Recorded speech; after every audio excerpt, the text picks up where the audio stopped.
Good morning viewers, welcome to my channel math SR. আজকে আমরা class 9 এর geometry করব, পার্ট 7। আমাদের জিওমেট্রি কি আছে? কোন ত্রিভুজে দুটি বাহুর মধ্যবিন্দু দ্বয় সংযোজক সরলরেখা তৃতীয় বাহুর সমান্তরাল ও অর্ধেক। মানে এইটা যদি একটা ত্রিভুজ হয়, এর মধ্যবিন্দু যদি এইটা হয়, এর মধ্যবিন্দু যদি এইটা হয়, যোগ করে যে রেখাটা পাবো সেটা এর সঙ্গে প্যারালাল সমান্তরাল এবং এইটার অর্ধেক হবে। এটা আমাদের প্রমাণ করতে হবে। আমি এই আঁকাটা ছিল না, এটা পরে করতে হয়েছে।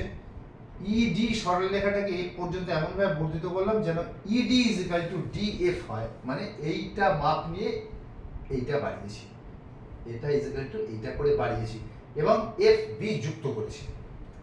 এবার এই দুটো ত্রিভুজের মধ্যে আমি কি কি পাচ্ছি? এইটা ইজ ইকুয়াল টু এইটা ইজ ইকুয়াল টু এইটা। কারণ কি না, ডিটা হচ্ছে এবির মধ্যবিন্দু, তার মানে এডি ইজ ইকুয়াল টু ডিবি, এটা আমরা পেয়েছি। আর এইটা ইজ ইকুয়াল টু এইটা, কেন না আমরা সেইভাবেই এঁকেছি। এইটাকে, এই অংশটাকে মাপ নিয়ে আমরা এখানটা বাড়িয়েছি, সুতরাং এইটা ইজ ইকুয়াল টু এইটা মানে অঙ্কন অনুসারে। আর এই কোণটা ইজ ইকুয়াল টু এই কোণটা, কেন না বিপ্রতীপ কোণ বলে। বিপ্রতীপ কোণ মানে আমরা জানি এইভাবে যে কোণ উৎপন্ন হয় সেগুলো সবসময় সমান হয়।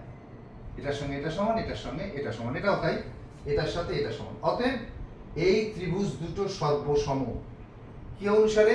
এস এ এস মানে হচ্ছে সাইড অ্যাঙ্গেল সাইড, দুটো সাইড এবং একটা কোণ, এটার সাথে এটা সমান। অতএব দুটো ত্রিভুজ সর্বসম। আচ্ছা, এবার দুটো ত্রিভুজ যেহেতু সর্বসম, সেহেতু এই কোণটা ইজ ইকুয়াল টু এই কোণটা, কেন না সর্বসম ত্রিভুজের অনুরূপ কোণ, এটা ইজ ইকুয়াল টু এটা। তাহলে এ ই এই রেখাটা এবং এই রেখাটা এফ বি, এই দুটোর ছেদক হচ্ছে এ বি। আমরা দেখতে পাচ্ছি এই কোণটা ইজ ইকুয়াল টু এই কোণটা। তাহলে আমরা জানি, তাহলে হয় এই বাহুটা এবং এই বাহুটা সমান্তরাল। কারণ এরকম যদি দুটো বাহু থাকে, এটা যদি ছেদক হয়, এই কোণটা যদি এই কোণটার সঙ্গে সমান হয়, তাহলে এই দুটো বাহু প্যারালাল মানে সমান্তরাল হবে। এখানেও তাই, এই দুটো বাহু তার ছেদক এইটা, এই দুটো কোণ সমান, অতএব এই দুটো বাহু সমান্তরাল।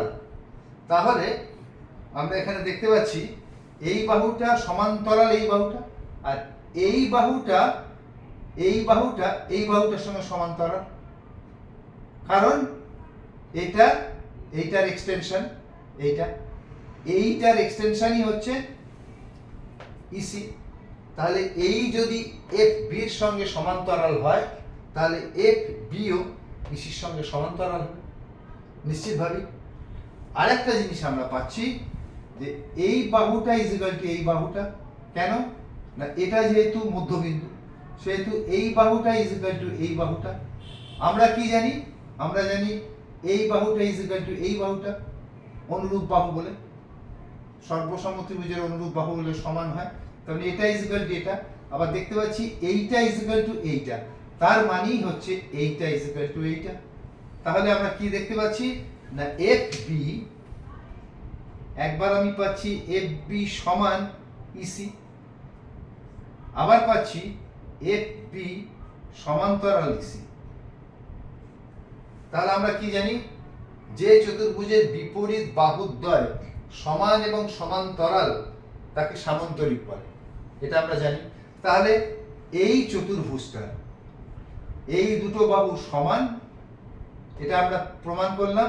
আর এই দুটো বাহু সমান্তরাল, সেটাও আমরা আগে প্রমাণ করেছি। অতএব এইটা একটা সামান্তরিক। অতএব এফ বি সি ই এটা হচ্ছে সামান্তরিক একটা, কারণ এই দুটো বাহু সমান এবং সমান্তরাল, সেই কারণে।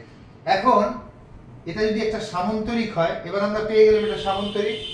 এটা যদি সামান্তরিক হয়, তাহলে এই বাহুটা সমান্তরাল এই বাহুটা নিশ্চয়ই হবে, এটা যদি সামান্তরিক হয়। তাহলে এই বাহুটা, এই যে বাহুটা, এর একটা অংশ হচ্ছে এই বাহুটা ইডি, যদি এইটা এটার সঙ্গে সমান্তরাল হয় তাহলে ইডিটাও বিসির সঙ্গে সমান্তরাল, যদি এইটা এটার সাথে সমান্তরাল হয় সামান্তরিক হওয়াতে তাহলে ডিটা বিসির সঙ্গে সমান্তরাল। এবার দেখতে হবে অর্ধেক কিনা। কি করে বুঝবো এটা অর্ধেক? না, এই যে বাহুটা এইটা সমান করে এখান থেকে আমরা নিয়েছি, ন্যাচারালি এই বাহুটার অর্ধেক, তাহলে এইটা সামান্তরিক মানে এই বাহুটার সঙ্গে সমান, আবার এই বাহুটার অর্ধেক হচ্ছে এইটা, তাহলে এইটা যদি এই বাহুটার অর্ধেক হয় আর এই বাহুটা যদি এই বাহুটার সমান হয় তাহলে এই বাহুটা এইটারও অর্ধেক। অতএব আমাদের যেটা প্রমাণ করতে দিয়েছিল যে ত্রিভুজের মধ্যবিন্দু দ্বয়ের সংযোজক সরলরেখা তৃতীয় বাহুর সঙ্গে সমান্তরাল হবে এবং তৃতীয় বাহুর অর্ধেক হবে, আমরা সেটা প্রমাণ করতে পারলাম। এবার তোমরা তোমাদের মতন করে লিখে নেবে। এখন থেকে আমি কোনো জিওমেট্রি আর এভাবে লিখে দেবো না, কারণ এত বড় বড় জিওমেট্রিগুলো হচ্ছে এখানে লেখা যাচ্ছে না। সুতরাং আমি যেভাবে বললাম সেইভাবে লিখে নেবে। আমি আরেকবার বলে দিচ্ছি, লেখার মতন করে একবার বলে দিচ্ছি যাতে করে আমার কথাটাকে পজ করে করে তোমরা লিখে নিতে পারো। আগে লিখতে হবে এবিসি একটি ত্রিভুজ, এবি এবং এসি মধ্য বিন্দুদ্বয়ের সংযোজক সরলরেখা হলো ডিই। ডিই প্রমাণ করতে হবে যে ডিই প্যারালাল বিসি, মানে ডিই বিসির সঙ্গে সমান্তরাল এবং ডিই বিসির অর্ধেক, এটা আমাদের প্রমাণ করতে হবে। আচ্ছা, আমাদের একটা অঙ্কন করে নিতে হবে। এবার লিখবো অঙ্কন। ইডিকে এফ পর্যন্ত এমনভাবে বর্ধিত করলাম যাতে করে ED is equal to DF হয় এবং এফ বি যোগ করলাম, হয়ে গেল। এবার লিখবো এখন এডিই এবং এফ ডিবি ত্রিভুজের মধ্যে আমরা কি দেখতে পাচ্ছি, এইটা ইজ ইকুয়াল টু এইটা, মানে DE is equal to F D. অঙ্কন অনুসারে এটা লিখবো, অঙ্কন অনুসারে AD is equal to DB, এটা হচ্ছে দেওয়া আছে কে ভালো কি ভাষায় কি বলেন, স্বীকার্য, ব্র্যাকেটে স্বীকার্য, বানানটা স্বীকার্য। তাহলে এডিই এবং এফডিবি ত্রিভুজের মধ্যে AD is equal to DB, AD is equal to DB এটা হচ্ছে স্বীকার্য, আর FD is equal to D অঙ্কন অনুসারে, এবং বিপ্রতীপ কোণ এইটা ইজ ইকুয়াল টু বিপ্রতীপ কোণ এইটা, মানে আমরা ওই লাইনটা কিভাবে লিখবো কোণ এফডিবি ইজ ইকুয়াল টু কোণ এডিই ব্র্যাকেটে বিপ্রতীপ কোণ বলিয়া। অতএব ত্রিভুজ এফ ডিবি সর্বসম, ত্রিভুজ এফ ডিবি সর্বসম হচ্ছে ত্রিভুজ এডিই, ত্রিভুজ এডিই সর্বসমকে এইভাবে লেখে। অতএব ত্রিভুজ এফ ডিবি সর্বসম ত্রিভুজ এডিই, তাহলে এটা আমরা পেলাম। এখন আমরা দেখতে পাচ্ছি এখানে যে এডিই এবং এফডিবি ত্রিভুজের মধ্যে কোণ ডিএই এবং কোণ ডিবিএফ এ দুটো সমান, ব্র্যাকেটে লিখবো, কি লিখবো, সর্বসম ত্রিভুজের অনুরূপ কোণ বলিয়া ব্র্যাকেটে লিখবো। তাহলে এই বিডি বিএফ এবং ইএ এই দুটো বাহু সংযোজক সরলরেখা, মানে যেটাকে বলে ছেদক, এফবি এবং এই দুটো বাহুর ছেদক হচ্ছে এবি। কোণ এফবিডি এবং তখন আর এফবিডি করবো না, তখন এটা নিয়ে ভাবছি, মানে এই এবং এফবি বাহুর ছেদক হচ্ছে এবি এবং কোণ এইটা, মানে তখন এটা দিয়ে বলতে হবে বিএই ইজ ইকুয়াল টু কোণ এবিএফ এইটা। তাহলে এই এবং এফবি এই দুটি বাহুর ছেদক হচ্ছে এবি। এখন কোণ এফবিএই মানে এই কোণটা এবং কোণ এবিএফ সমান, কেন, ব্র্যাকেটে লিখব, সর্বসম ত্রিভুজের অনুরূপ কোণ বলিয়া লিখলাম। তো আমরা কি জানি, আমরা জানি এই দুটো বাহু যদি ছেদক এটা হয়, এই দুটো কোণ যদি সমান হয়, তাহলে বাহু দুটো সমান্তরাল হবে।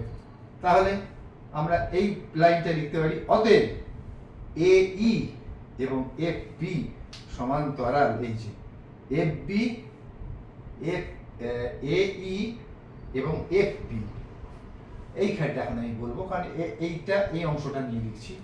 অতএব এ ই এবং এফ বি সমান্তরাল। এখন এর এক্সটেনশন হচ্ছে ইসি, বর্ধিতাংশ আর কি, এক্সটেনশন তো লেখা যাবে না, এর বর্ধিতাংশ হচ্ছে ইসি। তাহলে এ ই সমান্তরাল ইসি আমি আগেই বলেছি, এই সমান্তরাল এফ বি আমি আগেই বলেছি।